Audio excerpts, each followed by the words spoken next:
Battling diabetes and its complication is pretty hard. However, I think that we have made enormous progress, and that is due to the fact that we work as a team. We partner as a team with our research participants and our patients.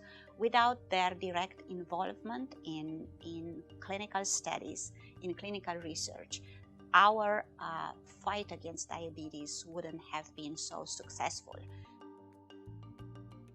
So the relationship between the coordinators, be they nurses or non-nurse coordinators, physicians, research scientists, and our patients is run of truly a partnership.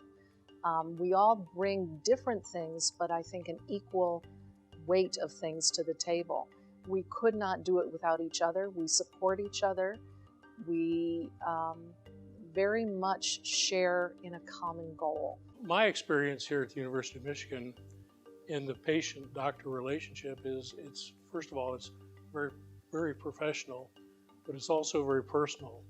And I sense that not only with the individuals who are heading the research programs, but also the people that are participating in them. Everyone seems to have a team approach.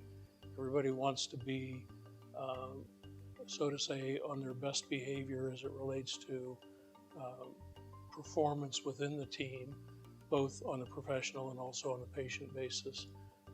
It seems to me that those who are involved in these research programs, who run them, who manage them, are doing it because they really care.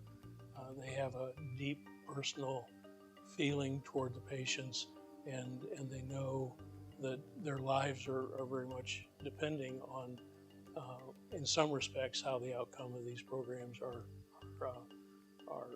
progressing. I'm grateful to be part of clinical trials and to be exposed to the clinical research that goes on here at the University of Michigan, because I believe it introduces me to resources sooner and also keeps me very inspired as to the hope for the future. You know, where sometimes you begin to worry about the long-term challenges of the disease, you feel that changes are being made, and I get to be part of those changes.